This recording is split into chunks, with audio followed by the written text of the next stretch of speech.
மயிலாடுதுறை மாவட்டம் குத்தாலம் தாலுகா பெருஞ்சேரி கிராமத்தில் தாரகவனத்து சித்தர் பீடத்தில் ஆசியாவிலேயே மிக உயரமான சிவலிங்கம் அமைக்கப்பட்டுள்ளது.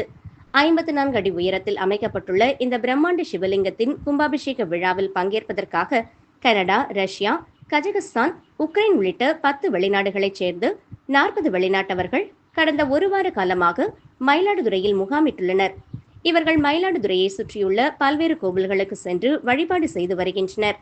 கும்பாபிஷேக விழாவில் பங்கேற்ற இவர்களுக்கு சித்தர் பீடம் சார்பில் சைவ உணவு விருந்து வழங்கப்பட்டது. இதில் சாம்பார் சாதம், வத்தல் குழம்பு, ரசம், மோர், அப்பளம், வடை, பாயாசம் ஆகிய தமிழகத்தில் பாரம்பரிய உணவு வகைகள் பரிமாறப்பட்டது. மேலும் தமிழர்கள் முறைப்படி தரையில் அமர்ந்து உணவு உண்ணும் வகையில் இலையில் உணவு வகைகள் பரிமாறப்பட்டது. வழக்கமாக சேர்களில் அமர்ந்து டேபிள்களில் பரிமாறப்படும் உணவு வகைகளை கத்தி, முள்கரண்டி உதவியுடன் சாப்பிட்டு பழகிய வெளிநாட்டவர்கள் கீழே அமர்வதற்கு மிகவும் சிரமப்பட்டு அமர்ந்தனர்.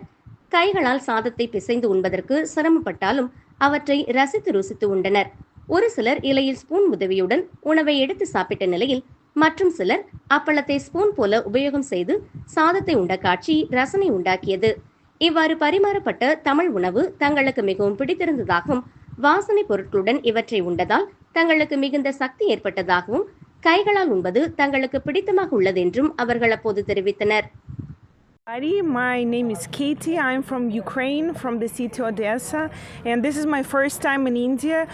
I really personally love it. I really enjoy the people. I really enjoy everybody here, all of the temples, all of the energies here, and I really enjoy the food.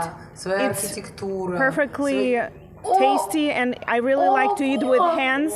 It's other experience for me, and I appreciate it to be here.